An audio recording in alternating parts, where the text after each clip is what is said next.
Une fois de plus, je vous salue par le nom du Tout-Puissant, le Très-Haut, le Créateur des cieux et de la terre. Vous devez savoir quelque chose dans la vie. Si il y a une chose que Dieu ne peut pas faire, c'est faillir. Si vous prenez ces paroles que je vous dis souvent, Dieu ne peut pas faillir. Peu importe les circonstances dans lesquelles vous vous trouvez. Peu importe la difficulté que vous avez aujourd'hui.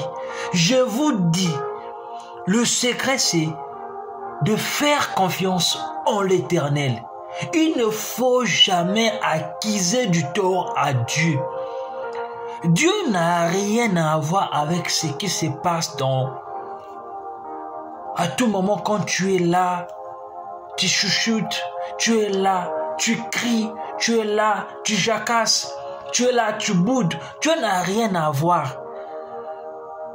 Il arrive le fois que nous les humains parfois, quand ça ne marche pas, on commence à accuser du tort à Dieu. Mais qu'est-ce que Dieu a fait finalement?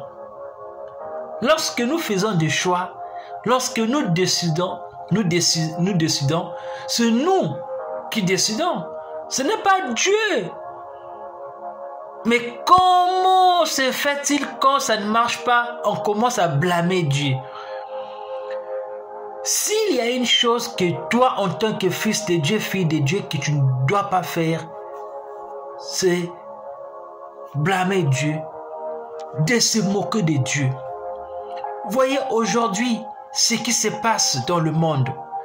Seul Jésus qui est la source intarissable. Seul Jésus qui est l'ami fidèle. Quand on dit, la parole dit, il est notre refuge.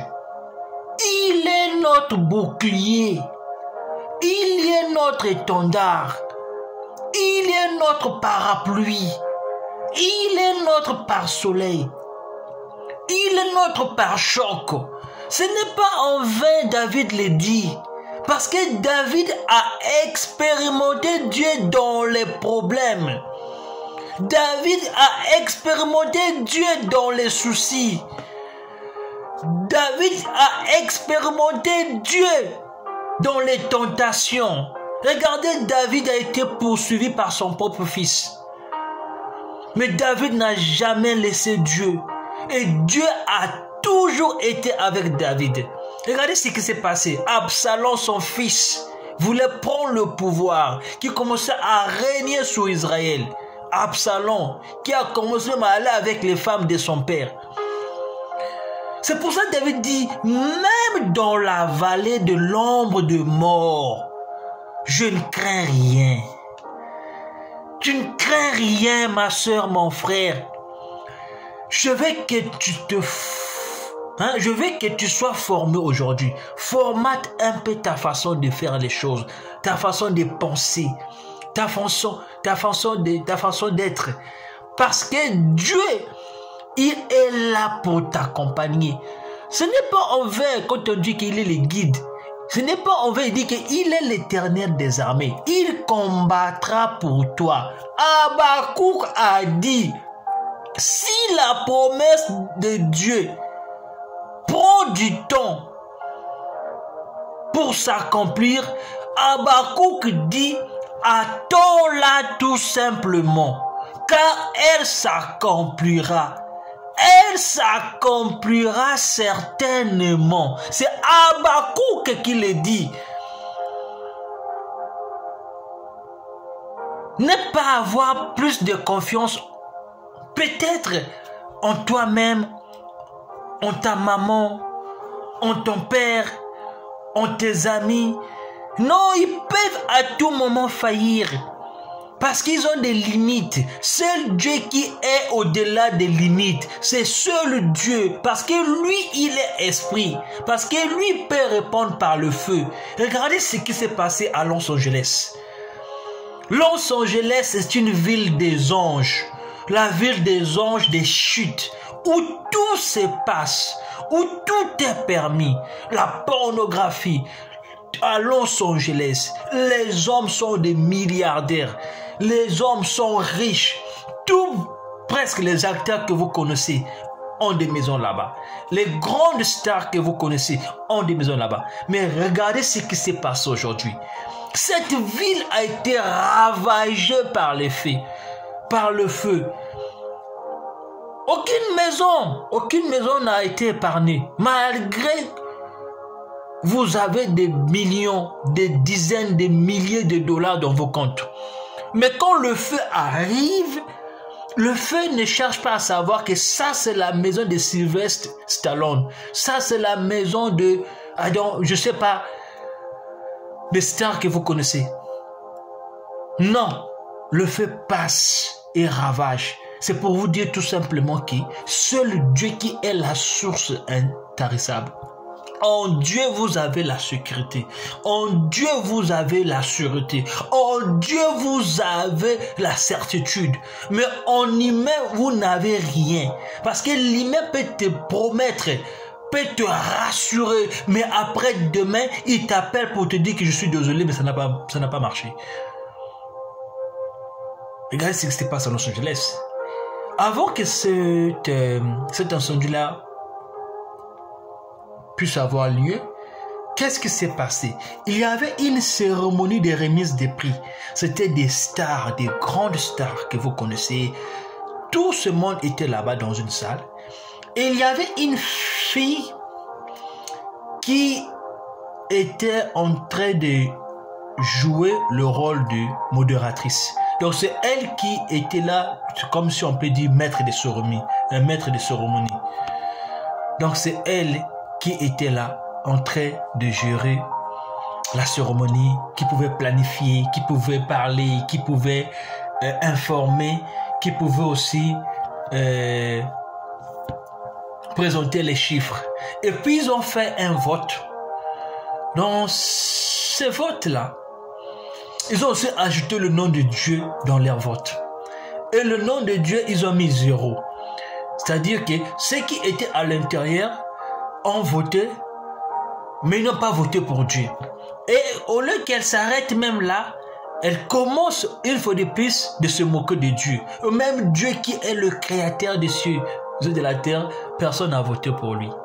48 heures, regardez ce qui s'est passé. Moi, je ne dis pas que c'est Dieu qui a frappé Los Angeles. Je ne sais pas. Mais si c'était des chrétiens, des personnes qui connaissent au moins la valeur de Dieu, Dieu est capable d'épargner ces fléaux. Mais quand vous vous moquez de Dieu, vous vous réunissez, vous tous, vous avez des milliards, vous commencez à se moquer de Dieu. Pour vous, Dieu n'existe pas. C'est ce qui se passe en Europe. En Europe, les gens ne connaissent pas la misère. Il y a des gens qui n'ont jamais connu la misère, c'est quoi? Parce qu'ils sont nés dans un environnement où l'État a déjà planifié pour eux. Il y a le social, il y a une assistante sociale. Vous, ce que vous devez faire, c'est juste aller faire savoir vos problèmes. Il y a des gens qui vont vous accompagner. Donc pour eux, Dieu n'existe pas. Parce qu'ils ne voient pas l'importance de Dieu dans leur vie. Mais nous qui sommes les Africains, au moins on a eu cette chance. On a tellement vécu dans la misère. Donc il y a beaucoup de choses où on croit vraiment à la spiritualité. Bon, des jeunes comme ça, des gens comme ça qui se sont réunis, au lieu qu'ils peut-être de vivre leur moment, mais ils se sont mis à se moquer de Dieu. Regardez aujourd'hui, Los Angeles est devenu une cendre. Une cendre. Ça veut dire que ceux qui n'avaient plus de maison ailleurs, qui avaient battu toute leur carrière, en construisant une maison là-bas, c'est parti. Mais qu'est-ce qu'ils vont faire aujourd'hui? C'est pour dire que le seul et l'unique personne où toi tu peux avoir refuge, c'est le Seigneur Jésus-Christ. Tu n'as pas nulle part à y aller. Tu dois tout simplement rester dans la présence de Dieu. Et Dieu est capable de t'élever. Si aujourd'hui, dans cette année, je te dis, fixe-toi un objectif. Planifie tes dépenses. Tu dis, Seigneur, je dois commencer à donner par mois 100 000 pour les nécessités, 100 000 pour ma famille. Si tu les fais, 100 000 peut-être pour moi-même. Si tu les fais, surtout les nécessités, ta famille, quand tu planifies, tu votes un budget, c'est-à-dire tu as un budget que toi-même tu as alloué, tu gardes ce budget, tu dis que ce budget-là, ça c'est pour chaque mois aider les orphelins, chaque mois aider ma famille. Tu vas voir que si tu les fais avec un cœur sincère, vous allez vous voir devenir milliardaire, millionnaire, riche. Parce que quand tu vas commencer à donner là, Dieu va aussi te donner ça au centuple. Moi, moi qui vous parle, je l'ai expérimenté en tant que chrétien. Moi, je m'en souviens quand j'étais au Bénin. J'étais allé en Côte d'Ivoire. J'avais pris ma bourse.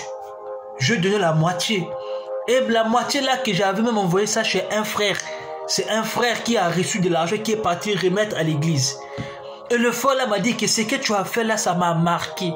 Mais regardez ce qui est arrivé plus tard. Dieu m'a donné même la chance d'aller étudier au Kenya. J'ai une bourse d'études. J'ai eu un parcours intéressant. Je n'ai pas eu de soucis. J'ai fini.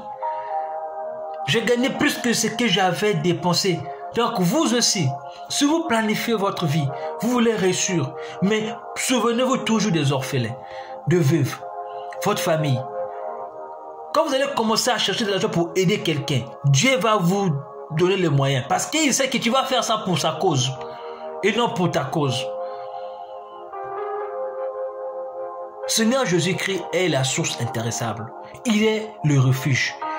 Nulle part ailleurs tu vas avoir la protection. Si ce n'est pas sous ses ailes. C'est le Seigneur Jésus-Christ qui est notre maman, la maman poule. Vous voyez la poule, quand elle a ses poussins, qu'est-ce qu'elle fait? Elle le couvre sous ses ailes. C'est ce qui est le Seigneur Jésus-Christ. On est sous ses ailes. Nous sommes ses poussins. Donc si vous prenez Jésus pour modèle, vous le mettez dans votre vie. Donnez-lui la position. Lui, il n'est pas complexé. Il te laisse. Choisis quelle position que tu vas lui donner. Mais fais comme cette femme de mauvaise vie qui est venue dans la maison de Simeon. Le Seigneur Jésus-Christ était invité par Simeon. Il est arrivé chez Simeon. Simeon ne l'a même pas baisé. Simeon ne l'a même pas lavé les pieds. Mais cette femme qui, soi-disant, était de mauvaise vie, qu'est-ce qu'elle a fait? Elle est venue avec du parfum qu'elle a acheté. Elle a commencé à pleurer sous les pieds de Jésus. Ses larmes tombaient. Elle nettoyait. Elle prenait ses cheveux pour essuyer ses larmes. Elle a parfumé les pieds du Seigneur Jésus-Christ. Faites la même chose. Et qu'est-ce qu'elle a reçu en récompense? Elle a reçu le salut. Ses péchés étaient pardonnés. Quand tu as un prix, quand tu payes un prix pour la cause du Seigneur Jésus-Christ, le Seigneur Jésus-Christ ne va pas t'abandonner. C'est le secret pour cette année. Mon frère, ma soeur, Dieu est là pour nous guider. Dieu est là pour nous inspirer. Quand tu commences à faire des actes pour le Seigneur Jésus-Christ, tu vas être plutôt, comment utiliser les termes, hein? Tu vas avoir beaucoup d'expérience, beaucoup d'inspiration. Tu vas être inspiré, c'est ce que je voulais, c'est le mot que je cherchais, inspiré par le Seigneur Jésus-Christ. Tu seras différent des autres. Les autres vont peut-être se questionner, mais où est-ce que tu tires cette connaissance? Quand Jésus-Christ était devant à 12 ans, quand il était au temple, devant, vous voyez, les sacrificateurs, les prêtres, il a commencé à enseigner tout ce monde-là. Il avait posé la question,